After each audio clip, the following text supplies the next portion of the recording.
नमस्कार। खबर दुनिया में आप सभी का स्वागत है। मैं हूं अश्विनी कुमार मिश्र। खबर दुनिया की यानी विश्व की सभी अहम खबरें आधे घंटे में आप तक। सबसे पहले नजर डालते हैं वैश्विक सुर्खियों पर।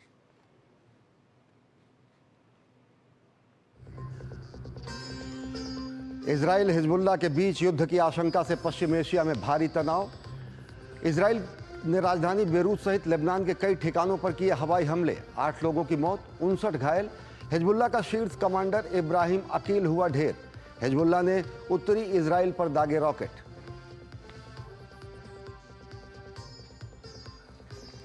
जब्त की गई रूसी संपत्तियों से भारी रकम यूक्रेन को आवंटित करने पर तनातनी। रूस ने यूरोपीय संघ के फैसले पर जताई नाराजगी। यूरोपीय आयोग की प्रमुख ने कीव में राष्ट्रपति जेलेंस्की से की मुलाकात। 35 बिलियन यूरो तक के ऋण का किया ऐलान। शनिवार तड़के अमेरिका दौरा पर रवाना होंगे प्रधानमंत्री नरेंद्र मोदी। संयुक्त राष्ट्र के एक सम्मेलन को करेंगे संबोधित। क्वाड बैठक में भी लेंगे हिस्सा। कई राष्ट्र प्रमुखों से होगी मुलाकात। द्विपक्षीय मुद्दों पर होगी चर्चा। भारतीय समुदाय से भी होगा संवाद।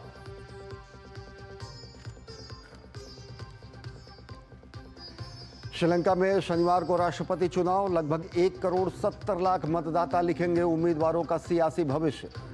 राष्ट्रपति रानिल विक्रमसिंघे, विपक्षी नेता साजिद प्रेमदासा और वामपंथी उम्मीदवार दिसानायके में कड़ी टक्कर।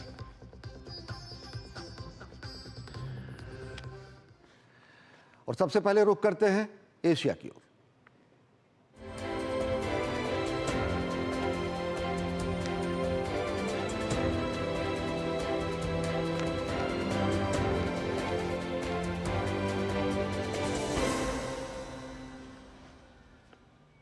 पश्चिम एशिया में तनाव चरम पर है और ऐसी आशंका है कि इजराइल हमास संघर्ष से अलग जंग का एक और मोर्चा खुल सकता है। लेबनान पर हुए सिलसिलेवार हमलों के बाद अब इजराइल हिजबुल्लाह के बीच युद्ध की आशंका बढ़ गई है। इजरायली सेना ने शुक्रवार को राजधानी बेरूत सहित लेबनान में कई हवाई हमले किए, जिसमें 8 लोगों की मौत हो गई और कम से कम 59 लोग घायल हो गए। हमले में शीर्ष हिजबुल्लाह कमांडर इब्राहिम अकील के भी मारे जाने की पुष्टि हो चुकी है। लेबनान की राजधानी बेरूत में इजराइल के हवाई हमले में उसे ढेर कर दिया गया। इजरायली सेना ने इब्राहिम अकील की मौत की पुष्टि की है। ध्यान रहे, इब्राहिम अकील हिजबुल्लाह की स्पेशल फोर्सेस का प्रमुख था। लेबनान में लगातार 2 दिन सिलसिलेवार धमाकों के बाद इजराइल और हिजबुल्लाह के बीच तनाव चरम पर है। सीमा पर पहले से ही जारी टकराव अब और भीषण हो गया है। जुबानी जंग के साथ साथ हथियारों से हमले भी जारी हैं। इजरायली सेना ने शुक्रवार को दक्षिणी लेबनान में लगातार दूसरे दिन हवाई हमले किए। इजरायली वायुसेना के लड़ाकू विमानों ने दक्षिणी लेबनान के कई क्षेत्रों में हिजबुल्लाह द्वारा इस्तेमाल की जाने वाली सैन्य इमारतों पर हमला किया। वहीं लेबनान की तरफ से उत्तरी इजराइल पर रॉकेट हमले भी जारी हैं। इजरायली सेना ने लेबनान की सीमा से हिजबुल्लाह द्वारा एक दिन में 140 से अधिक रॉकेट हमलों की पुष्टि की है। हमलों का निशाना इजरायली नियंत्रण वाली गोलान की पहाड़ियों के इलाकों को बनाया गया। रॉकेट गिरने के बाद अफरा तफरी मची। इजरायली सेना के अनुसार अधिकतर रॉकेट खुले में गिरे। हालांकि इन रॉकेट हमलों में किसी बड़े जानी नुकसान की खबर नहीं है। इस बीच लेबनान में पहले पेजर और फिर वॉकी टॉकी में हुए सिलसिलेवार धमाकों के बाद भय का माहौल बना हुआ है। लोग हमलों की एक और लहर की आशंका से घिरे हुए हैं। इसमें कोई शक नहीं कि हम डरे हुए हैं। मैं ऐसी जगह नहीं जा रहा जो घर से ज्यादा दूर हो। मुझे दूर जाने में डर लग रहा है। हम निश्चित रूप से घबराए हुए हैं। बेरूत सहित पूरे लेबनान में मंगलवार और बुधवार को भीषण धमाके हुए। मंगलवार को हिजबुल्लाह के सदस्यों द्वारा आपस में संचार के लिए प्रयोग किए जाने वाले पेजर एक के बाद एक फटने लगे। धमाके में 1 दर्जन से अधिक लोगों की मौत हो गई। घटना में 2800 लोग घायल हुए, जिनमें लेबनान में तैनात ईरान के राजदूत भी शामिल हैं। अभी इन धमाकों से मची सनसनी खत्म नहीं हुई थी कि अगले ही दिन हिजबुल्लाह सदस्यों द्वारा प्रयोग किए जाने वाले वॉकी टॉकी फटना शुरू हो गए। इनमें भी कई जाने गईं और सैकड़ों लोग घायल हुए। हिजबुल्लाह ने इसके पीछे इजराइल का हाथ बताया है। वहीं लेबनान सरकार भी इसको लेकर मुखर है। हिजबुल्लाह के जिन पेजरों में धमाका हुआ वो ताइवानी कंपनी के थे। धमाकों के बाद कंपनी ने सफाई दी है कि पेजर बनाने का काम हंगरी की एक कंपनी करती है और उसका केवल नाम प्रयोग होता है। वहीं हंगरी सरकार ने भी इस संभावना से इनकार किया है कि पेजर उनकी धरती से निर्यात हुए थे। इस बीच ताइवान के अधिकारी मामले की जांच में लगे हुए हैं। ताइवानी कंपनी गोल्ड अपोलो के संस्थापकों को हिरासत में लेकर लंबी पूछताछ की गई। हालांकि इस पूछताछ में कोई ठोस जानकारी मिलने की बात अब तक सामने नहीं आ सकी है। वैसे ताइवान के अधिकारी भी इन पेजर के निर्यात से इनकार कर रहे हैं। मैं सच्चाई को उजागर करना चाहता हूं, क्योंकि ताइवान ने कभी भी इस विशेष पेजर मॉडल का निर्यात नहीं किया है। प्रक्रिया जो भी रही हो, न्यायिक जांच से पहले ही चल रही है। हम विदेश में अपने मिशनों से अपनी सुरक्षा जागरूकता बढ़ाने के लिए कह रहे हैं। इन सब के बीच अंतर्राष्ट्रीय समुदाय इस बात को लेकर चिंतित है कि इजराइल हिजबुल्लाह टकराव किसी पूर्ण युद्ध में न बदल जाए। इसके लिए दोनों पक्षों से संयम बरतने की अपील की जा रही है। लेबनान फौरन एक युद्ध छिड़ जाने की आशंका में नहीं जी सकता। मैं आपको स्पष्ट रूप से बता दूं कि हमें ऐसे हालात नहीं बनने देने होंगे जहां युद्ध के बादल छाए रहें। हिजबुल्लाह के बीच रिश्तों में खटास नई नहीं है। 2006 में दोनों के बीच लगभग एक माह की सीधी लड़ाई हो चुकी है। टकराव का नया सिलसिला पिछले साल 7 अक्टूबर को इजराइल में हमास के आतंकी हमले के बाद शुरू हुआ। हिजबुल्लाह का कहना है कि वो गाजा से इजराइल का ध्यान भटकाने के लिए लेबनान सीमा से सटे उसके इलाकों में हमले कर रहा है। और श्रीलंका में राष्ट्रपति पद के चुनाव के लिए शनिवार को मतदान होगा। मतदान स्थानीय समयानुसार सुबह 7 बजे शुरू होकर शाम 4 बजे तक चलेगा। ये उम्मीद की जा रही है कि रविवार देर शाम तक आधिकारिक नतीजे आ सकते हैं। चुनाव में दर्जनों उम्मीदवार मैदान में हैं, लेकिन मुख्य मुकाबला 3 चेहरों के बीच है। वर्तमान राष्ट्रपति रानिल विक्रमसिंघे का मुकाबला विपक्षी नेता साजिद प्रेमदासा और वामपंथी उम्मीदवार अनुरा दिसानायके के बीच है। पूर्व राष्ट्रपति महिंद्रा राजपक्षे के बेटे नमल राजपक्षे भी राष्ट्रपति पद के दावेदार हैं।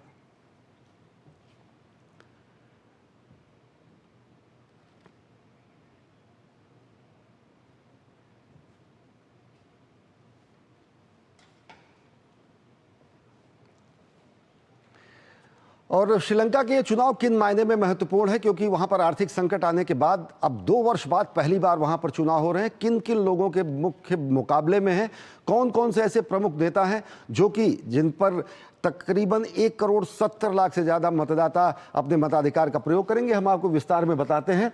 2022 के आर्थिक संकट के बाद अगर कहें तो ये पहला चुनाव हो रहा है जिसमें जनता अपना जनादेश देगी। आर्थिक बदहाली और महंगाई को लेकर 2 साल पहले वहां पर जनाक्रोश भड़का था, जिससे कि गोटबाया राजपक्षे को कहीं ना कहीं अपदस्थ होना पड़ा था और रानिल विक्रमसिंघे ने ये कमान संभाली थी और आर्थिक स्थिति से देश को कहीं ना कहीं वो तेजी से बाहर ले आने में सफल हुए थे। तो आर्थिक बदहाली और महंगाई को लेकर जनाक्रोश भड़का और अब 2 साल बाद वहां पर राष्ट्रपति पद के लिए चुनाव हो रहे हैं। सबसे बड़ी बात यह है कि तत्कालीन राष्ट्रपति गोटबाया राजपक्षे को उस समय जनाक्रोश के सामने छोड़ना पड़ा था, अपना पद छोड़ना पड़ा था और कार्यकारी तौर पर रानिल विक्रमसिंघे ने राष्ट्रपति पद की कमान संभाली थी। 38 उम्मीदवारों का राजनीतिक भविष्य तकरीबन 1 करोड़ 70 लाख मतदाता तय करेंगे। 38 उम्मीदवार हैं, सबसे ज़्यादा इस बार चुनाव मैदान में है। चुनाव मैदान में एक भी महिला उम्मीदवार फिलहाल नहीं है, यानी कि सभी पुरुष उम्मीदवार हैं। 3 उम्मीदवारों के बीच सीधा मुकाबला माना जा रहा है। 3 उम्मीदवारों में सबसे प्रमुख उम्मीदवार रानिल विक्रमसिंघे हैं, जो कि खुद देश को आर्थिक बदहाली से बाहर ले आने में कामयाब आए हैं। जनता का उन्होंने काफ़ी विश्वास हासिल किया। उसके अलावा वामपंथी उम्मीदवार भी हैं। प्रमुख उम्मीदवारों की अगर बात करें तो रानिल विक्रमसिंघे वर्तमान में राष्ट्रपति हैं, उम्र तकरीबन 75 साल है, एक लंबा राजनीतिक अनुभव है। राजनीतिक अनुभव के साथ साथ उनको कहीं ना कहीं इस बात का लाभ मिलेगा कि किस तरीके से उन्होंने IMF से लेकर अन्य वित्तीय साधनों के जरिए देश को आर्थिक संकट से निवारने में अपना योगदान दिया।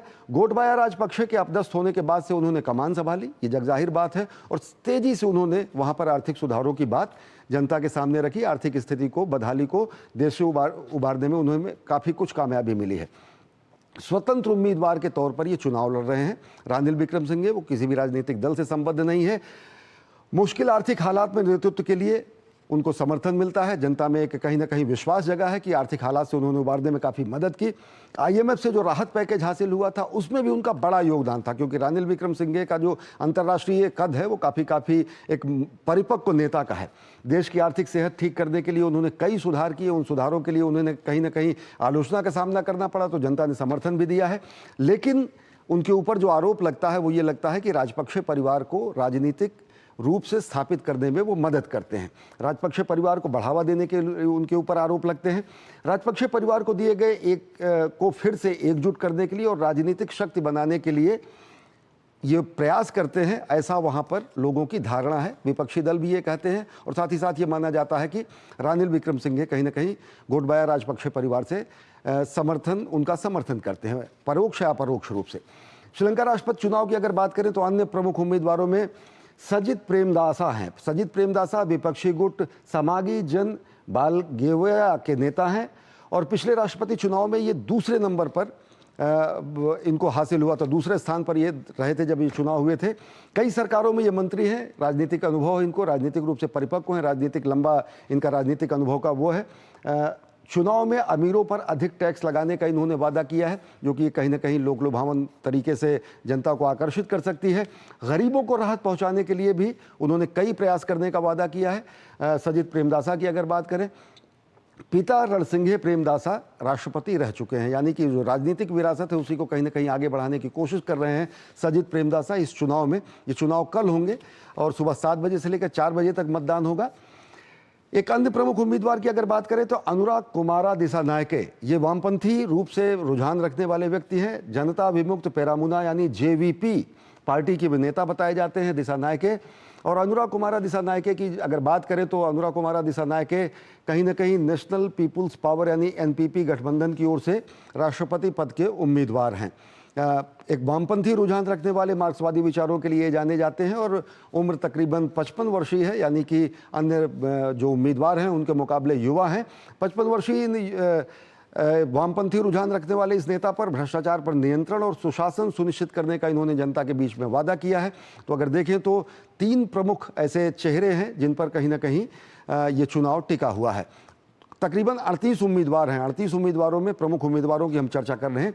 जो प्रमुख मुद्दे हैं जो इस चुनाव को तय करेंगे उनमें आर्थिक संकट से देश को उबारने का मुद्दा सबसे प्रमुख है।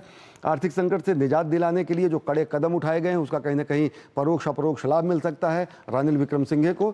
आर्थिक सुधारों से जनता पर अतिरिक्त दबाव पड़ा है, यानी कि जनता कहीं ना कहीं जब चुनाव में मतदान करने के लिए जाएगी तो जो आर्थिक सुधार के कारण उसे ज़्यादा टैक्सेस देने पड़े हैं वो भी कहीं ना कहीं निर्णायक साबित होंगे इस चुनाव में। बिजली सहित कई चीज़ों पर सरकारी सब्सिडी घटानी पड़ी है, यानी कि जो लोक लुभावन परिस्थितियां थी वो कहीं ना कहीं कम हुई है। तो इसका खामियाजा भी भुगता जा सकता है या फिर क्या कुछ होगा जनादेश बताएगा। दाम बढ़ने से लोगों की जेब पर बोझ का खर्च बढ़ा है। महंगाई बहुत ज़्यादा थी, बहुत ज़्यादा आर्थिक स्थिति थी, आर्थिक विपन्नता के और कंगाली के कगार पर कहीं ना कहीं खड़ा था।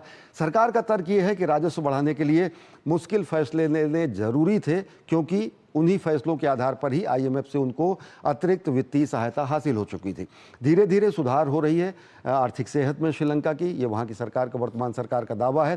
रानिल विक्रमसिंघे जो कि राष्ट्रपति पद के उम्मीदवार हैं और स्वतंत्र उम्मीदवार के रूप में हैं, वहीं सभी उम्मीदवारों ने आर्थिक संकट खत्म करने की बात कही है। यानी कि अगर बात करें तो राष्ट्रपति जो पद के जो चुनाव हैं जिन पर शनिवार को यानी कल सुबह 7 बजे से लेकर शाम 4 बजे तक मतदान होगा, उनमें सबसे बड़ा मुद्दा है आर्थिक संकट से देश को उबारने का। साथ ही साथ जनता ये भी दिमाग में रखेगी कि किस तरीके से उसकी जो माली हालत है उसमें भी सुधार हो। सरकार की सेहत और देश की सेहत में तो सुधार हो ही, लेकिन आम जनता जो है वो भी अपनी वित्तीय स्थिति को देखते हुए चुनाव में जनादेश देगी। क्या कुछ परिणाम होगा, आधिकारिक रूप से संभवतः ये उम्मीद की जा रही है कि रविवार शाम तक आधिकारिक परिणाम आ सकते हैं। तो दुनिया की नज़र टिकी हुई है।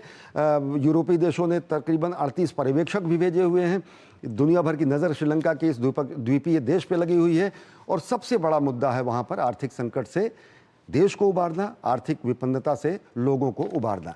खबरें और भी हैं और अन्य महाद्वीपों से जुड़ी खबरें हम आपको बताएंगे, लेकिन वक्त हो चला एक छोटे से ब्रेक का। देखते रहिए खबर दुनिया की। MDH का किचन किंग किचन में हो तो हम सब कुछ बना सकते हैं। बैंगन का भरता, आलू गोभी, भिंडी मसाला और भी बहुत कुछ। MDH सारी छुर्रियाँ भर देती हैं, दीवार हमवार कर देती हैं। तो पुट्टी भर ले, हाँ पुट्टी भर ले। वंडर वॉल पुट्टी दे एक परफेक्ट फिनिश। पॉलिसी बाजा करा जिदुशा होके नो हिताकुशी। समझ में आया? मैंने कितनी बार हिंदी में समझाया कि पॉलिसी बाजार से कंपेयर करके कार इंश्योरेंस पे 8,000 रुपए तक बचा सकते हो। पर कुछ लोगों को अभी तक समझ नहीं आया, तो मैंने सोचा जापानी में समझा देता हूँ। सायोनारा। हाथ धोकर आते हैं। साबुन की जगह हैंड वॉश। मोहन का प्रमोशन हो गया क्या? सैवलॉन हैंड वॉश तो हमारा रोज का है। सिर्फ 10 रुपए में 200 ml हैंड वॉश बनाओ। Savlon powder to gel hand wash, germ से बचाए, शान बढ़ाए। सुरक्षा की गारंटी हर चीज में जरूरी है, चाहे वो मुश्किल स्टंट हो या अच्छी फसल। इसीलिए ले आइए IIL के ट्रैक्टर ब्रांड का शिनबार, जो देता है सुंडी और ट्रिप से सुरक्षा की गारंटी। सारी छुर्रियां भर देती हैं, दीवार हमवार कर देती हैं। तो पुट्टी भर ले, हाँ पुट्टी भर ले। वंडर वॉल पुट्टी दे एक परफेक्ट फिनिश। और ब्रेक के बाद आप सभी का स्वागत है। रुक करते हैं अमेरिकी महाद्वीप की ओर।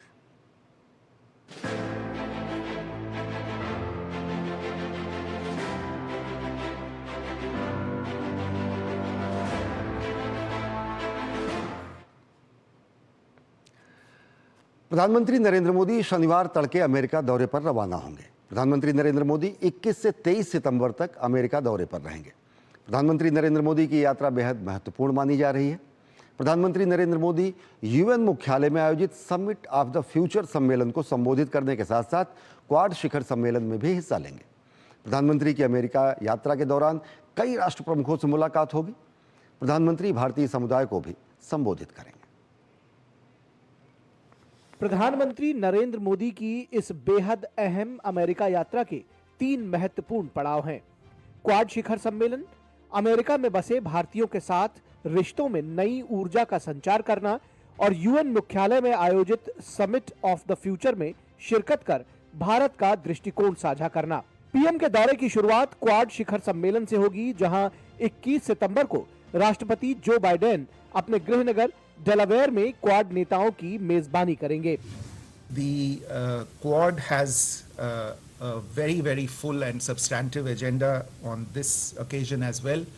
We continue to work on development priorities in the Indo-Pacific, in implementing sustainable development goals, delivering public goods, strong focus on peace, prosperity and stability. Quad शिखर सम्मेलन में इंडो पैसिफिक क्षेत्र का विकास एजेंडे का केंद्र बिंदु रहेगा। डेलावेयर में हो रहे इस क्वाड शिखर सम्मेलन में जहां इंडो पैसिफिक की सुरक्षा को लेकर खास जोर रहेगा, वहीं भारत के लिहाज से इस पूरे खित्ते के मुल्कों की विकास प्राथमिकताएं अहम रहेंगी। इसके अलावा न्यूयॉर्क में भारतीय समुदाय के साथ पीएम मोदी का भव्य कार्यक्रम इस यात्रा का बड़ा आकर्षण होगा, जो 22 सितंबर को नासाउ वेटरन्स मेमोरियल कॉलेजियम में आयोजित किया जाएगा। पीएम मोदी का तीसरा महत्वपूर्ण कार्यक्रम समिट ऑफ द फ्यूचर है, जिसमें दुनिया भर की हस्तियां न्यूयॉर्क स्थित UN मुख्यालय में जुट रही हैं। सम्मेलन में इस मुद्दे पर नई अंतर्राष्ट्रीय सहमति बनाने की कोशिश की जाएगी कि वर्तमान को बेहतर कैसे बनाया जाए और भविष्य को कैसे महफूज रखा जाए। This visit combines many aspects. It has a very important bilateral aspect to it, a very important plurilateral aspect to it, and an equally important multilateral aspect to it. There will be interaction with a variety of foreign partners at the level of the Prime Minister. There will be interaction with the large Indian diaspora in the US, and there will be engagement with a host of business and industry leaders amongst others. इसके अलावा PM Modi विश्व के नेताओं के साथ कई द्विपक्षीय वार्ताएं करेंगे, जिसमें अहम होगी अमेरिकी राष्ट्रपति जो बाइडेन के साथ द्विपक्षीय मुलाकात। इसके साथ ही प्रधानमंत्री ऑस्ट्रेलिया और जापान के प्रधानमंत्रियों के साथ भी द्विपक्षीय मुलाकात करेंगे। Modi and the US progress together, इस कार्यक्रम को लेकर अमेरिका भर में बसे भारतीयों में जबरदस्त उत्साह है। वो प्रधानमंत्री नरेंद्र मोदी का पलक पांवड़े बिछाकर इंतजार कर रहे हैं। तो वहीं दुनिया भर में उत्सुकता इस बात की भी है कि समिट ऑफ द फ्यूचर में भारत यानी प्रधानमंत्री नरेंद्र मोदी आखिर भविष्य के दृष्टिकोण को लेकर के क्या रुख रखते हैं। अपने सहयोगी अमृतपाल सिंह के साथ और कैमरामैन संजय जैना के साथ Nikhil Singh, DD news, New York. और खबरें अभी और भी हैं, लेकिन वक्त हो चला एक छोटे से ब्रेक का। देखते रहिए डीडी न्यूज। सारी छुर्रियां भर देती हैं, दीवार हम वार कर देती हैं। तो पुट्टी भर ले, हाँ पुट्टी भर ले। वंडर वॉल पुट्टी दे एक परफेक्ट फिनिश। दादी के हाथों का जादू और खुशबू से महकता घर। MDH गरम मसाला, असली मसालों से भरा हूँ मैं, क्योंकि हर रिश्ता है स्वाद से जुड़ा। मुथूट फाइनेंस ने सदियों से आपके भरोसे को कायम रखा है और हमेशा रखेंगे। मुथूट फाइनेंस, सदियों का भरोसा हमेशा के लिए। इंडिया का number 1 most trusted financial services brand. तो गोल्ड लोन के लिए कॉल करें 1-800-313-1212। बेटियां घर की रौनक हैं। बेटियां घर संवारती हैं। बेटियां पीढ़ियां सजाती हैं। बेटियां घर की बुनियाद कहलाती हैं। बेटियों को सलाम करता है मोंगिया स्टील, स्टील का बादशाह। सारी छुर्रियां भर देती हैं, दीवार हम वार कर देती हैं। तो पुट्टी भर ले, हाँ पुट्टी भर ले। वंडर वॉल पुट्टी दे एक परफेक्ट फिनिश। और ब्रेक के बाद आप सभी का स्वागत है। रुक करते हैं यूरोपीय महाद्वीप की ओर।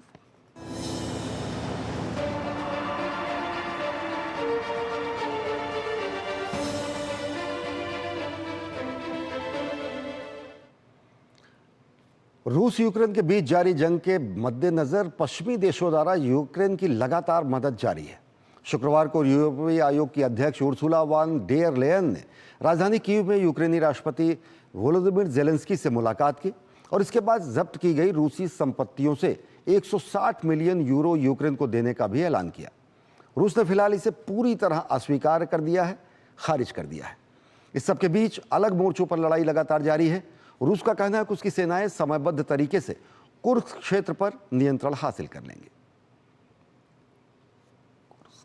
रूस यूक्रेन युद्ध के बीच पश्चिमी नेताओं और अधिकारियों का कीव पहुंचना लगातार जारी है।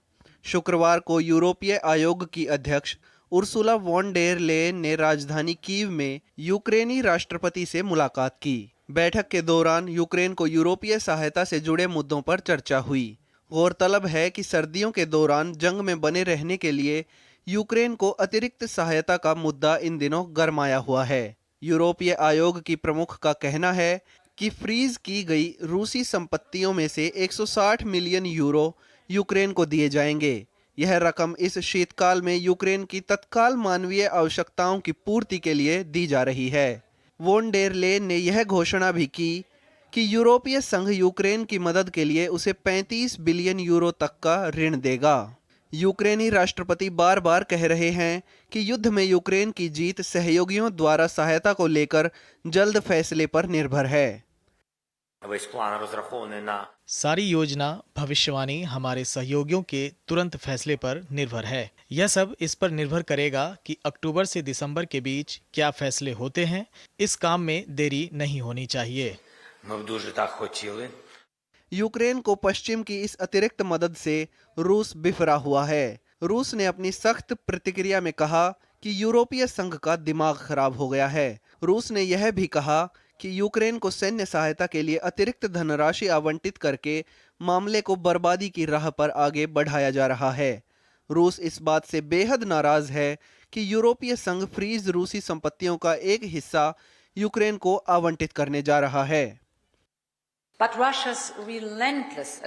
रूसी संपत्तियों की बड़े पैमाने पर चोरी अंततः यूरोपीय संघ में अंतर्राष्ट्रीय समुदाय के विश्वास को खत्म कर देगी। इस प्रकार यूरोपीय संघ स्वयं सभी वैश्विक प्रक्रियाओं के हाशिए पर चला जाएगा। इस बीच अलग अलग मोर्चों पर लड़ाई भी लगातार जारी है। रूस का दावा है कि उसकी सेनाएं समयबद्ध तरीके से कुर्स्क क्षेत्र पर नियंत्रण हासिल कर लेंगी। यूक्रेन ने 6 अगस्त को रूस पर द्वितीय विश्व युद्ध के बाद सबसे बड़ा हमला किया था। पश्चिमी कुर्स्क क्षेत्र में ड्रोन और भारी हथियारों के साथ यूक्रेन के इस हमले के बाद रूस को भारी नुकसान उठाना पड़ा था। साथ ही उसके कई इलाके यूक्रेनी सेना के नियंत्रण में आ गए थे। अब इन इलाकों पर दोबारा कब्जा रूस के सामने बड़ी चुनौती है। और खबरों की दुनिया से जुड़े रहने के लिए बीडी न्यूज़ की खबरें और अपडेट्स यूट्यूब, फेसबुक, ट्विटर और इंस्टाग्राम और हमारी वेबसाइट्स पर भी उपलब्ध हैं। आप इन्हें फॉलो कर सकते हैं, सब्सक्राइब कर सकते हैं। तो खबर दुनिया के आज के अंक में फिलहाल इतना ही। देश और दुनिया की ताज़ा तरीन खबरों के लिए देखते रहिए डीडी न्यूज़। मुझे दीजिए अनुमति। नमस्कार।